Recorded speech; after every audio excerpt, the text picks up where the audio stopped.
Hello students, आज हम आप सभी के सामने आपके सामाजिक विज्ञान से पाठ 14 क्षेत्रीय साम्राज्य भाग 2 की तीसरी वीडियो लेके उपस्थित हूँ। इससे पहले मैंने अपनी 2 वीडियो भी आपके क्लास में लिंक सेंड किया था और उसमें अपने टॉपिक समझाए थे। इस वीडियो में मैं आपको 2 टॉपिक क्लियर करूँगी। एक राजपूतों की पराजय व तुर्कों की विजय के कारण, और दूसरा है कुछ प्रश्न हैं जिनके उत्तर मैं आपको यहाँ पर बताऊँगी। तो सबसे पहला टॉपिक है राजपूतों की पराजय व तुर्कों की विजय के क्या कारण थे। तो सबसे पहला कारण था राजपूतों में आपसी एकता का अभाव। राजपूत जो थे वो आपस में युद्ध में व्यस्त रहते थे और कभी भी विदेशी आक्रमणों के प्रति एकजुट नहीं होते थे, और कभी अगर एक राजा के ऊपर आक्रमण हुआ तो दूसरा राजा उसकी मदद भी नहीं करता था। यानी पड़ोसी राजा ऐसी आशा करते थे कि उनके राज्य पे जब आक्रमण होंगे तब वो देखेंगे। अगला है राजपूत सदैव शत्रु के आक्रमण की प्रतीक्षा करते थे। राजपूत जो थे वो कभी भी सीमा पर उनका मुकाबला नहीं करते थे और ना ही उनका पीछा करते थे। यदि ऐसा होता तो पृथ्वीराज चौहान के साथ जो 1192 ईस्वी का युद्ध हुआ वो नहीं होता। अगला, राजपूत तकनीक रूप से तुर्कों से पिछड़े हुए थे। राजपूत जो थे अपने प्राचीन शस्त्रों के साथ, प्राचीन युद्ध नीति के साथ युद्ध करते थे, जो कि एक पुरानी नीति थी और जो समय के साथ कमज़ोर पड़ गई थी। इसी के साथ तुर्कों के पास, जो तुर्क थे, तुर्कों के पास उस समय की आधुनिक शस्त्रों से सुसज्जित सेना थी, हाथी घोड़े थे जो उन्हें शक्तिशाली बनाते थे। तुर्क एक विशालकाय सेना रखते थे और जिस सेना के ऊपर वो अत्यधिक पैसा खर्च करते थे, धन की खपत करते थे। अगला जो है हमारा टॉपिक, राजपूत कभी भी नियंत्रित शत्रु पर वार नहीं करते थे। यानी कि राजपूत जो थे कुछ नैतिक नियमों का पालन करते थे और उस नियमों का पालन करने के लिए वो कभी भी अपने किसी भी नियंत्रित शत्रु पर वार नहीं करते थे और शरण में आए हुए राजा पर भी युद्ध नहीं करते थे। अगला है मुस्लिम जो थे वो धर्म भावना के साथ युद्ध करते थे, परंतु हिंदुओं के समक्ष इस प्रकार की कोई भी भावना नहीं थी। मुस्लिम जो शासक थे वो अपने राज्य का विस्तार अपने धर्म के प्रचार प्रसार के लिए करते थे।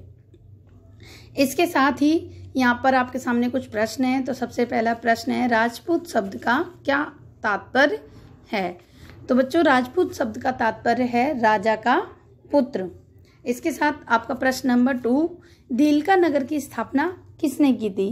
तो दिहिलका नगर की स्थापना तोमर राजवंश ने की थी, जो वर्तमान में दिल्ली नगर के नाम से भी जाना जाता है।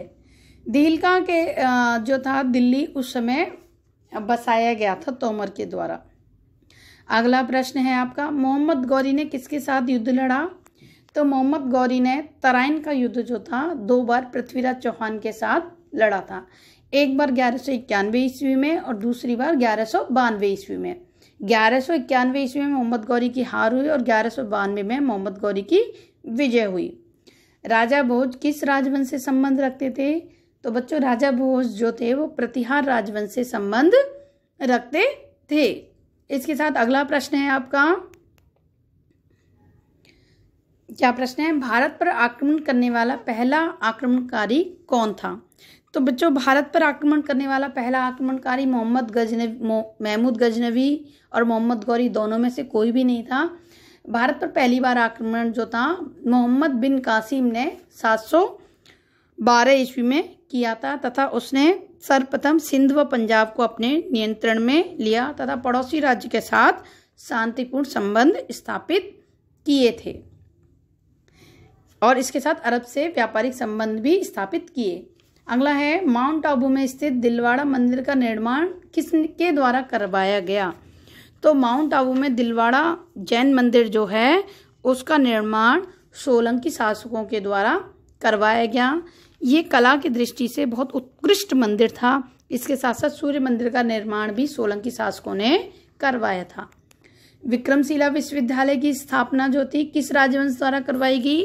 तो विक्रमशिला विश्वविद्यालय की स्थापना पाल राजवंश के द्वारा करवाई गई थी। अगला है, हिंदू समाज में योद्धा वर्ण कौन सा माना जाता था। हिंदू समाज में योद्धा वर्ण जो था क्षत्रिय को माना जाता था, ब्राह्मण धर्म के लिए, शूद्र जो थे सेवा के लिए और वैश्य जो थे व्यवसाय के लिए थे। राजपूत कौन थे? बच्चों, राजपूतों के विषय में इतिहासकारों में मतभेद है। कुछ लोग इनको मध्य एशिया के हूण जाति का बताया और कुछ ने इन्हें राजाओं के सामंत के रूप में बताया जो समय के साथ शासक बन के उभरे थे। इसके बाद पृथ्वीराज चौहान कौन थे? तो बेटा पृथ्वीराज चौहान आमेर और दिल्ली के राजा थे और वे अपने अगला प्रश्न है, पृथ्वीराज चौहान किस लिए जाने जाते थे? तो बच्चों, पृथ्वीराज चौहान अपने पराक्रम के लिए, अपने बल के लिए, अपनी युद्ध नीति के लिए और अपनी कूटनीति के लिए जाने जाते थे। पृथ्वीराज चौहान के विषय में हमें चंद बरदाई द्वारा लिखित पृथ्वीराज रासो से जानकारी मिलती है। अगला है, राजा भोज कौन थे? बेटा ये क्वेश्चन दोबारा रिपीटेड है। तो राजा भोज जो थे प्रतिहार वंश के कौन थे? राजा भोज जो थे प्रतिहार वंश के सबसे शक्तिशाली राजा थे। और उसके बाद अगला क्वेश्चन है, पूर्व मध्यकाल में कितनी भाषाओं ने आकार लेना प्रारंभ कर दिया? जो हमारी उस समय की भाषा थी संस्कृत, वह केवल ब्राह्मण और उच्च जातियों के लिए रह गई थी। तो उस समय जो अन्य भाषाएं उभरी थी वो थी गुजराती, मराठी तथा बंगाली भाषा। अगला प्रश्न है, महमूद गजनवी कौन था? तो महमूद गजनवी जो था गजनी प्रांत का शासक था। गजनी जो कि वर्तमान में अफगानिस्तान क्षेत्र में आता है। अगला क्वेश्चन है, महमूद गजनवी ने कितनी बार भारत पर आक्रमण किया? तो बच्चों, महमूद गजनवी ने कुल 17 बार भारत के ऊपर भीषण आक्रमण किए और इसने भारत के मंदिरों की और नगरों की धन संपदा को लूटा। अगला प्रश्न है हमारा, महमूद गजनवी ने भारत पर आक्रमण क्यों किया?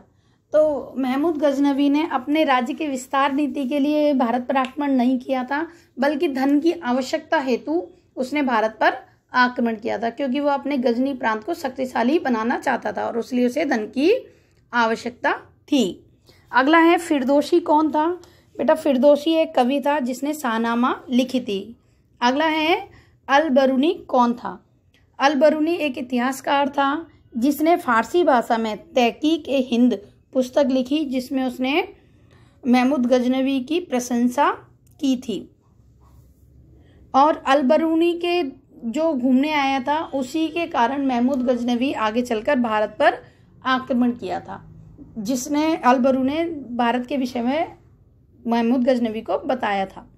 अगला प्रश्न है, मोहम्मद गौरी कौन था? तो बेटा मोहम्मद गौरी जो था अफगानिस्तान के गौर प्रांत का शासक था जो गजनी क्षेत्र में आता था। मोहम्मद गौरी एक महत्वाकांक्षी शासक था जिसने अपने राज्य के विस्तार के लिए भारत पर कई बार आक्रमण किया था। मोहम्मद गौरी को भारत में मुस्लिम साम्राज्य का संस्थापक क्यों कहा गया? मुस्लिम साम्राज्य का संस्थापक इसलिए क्या कहा गया कि और जो जितने भी आक्रमणकारी आए उन्होंने राज्य के लिए युद्ध किया, परंतु धन के लिए युद्ध किया, परंतु मोहम्मद गौरी ने अपने राज्य विस्तार के लिए युद्ध किया था। अगला है, कन्नौज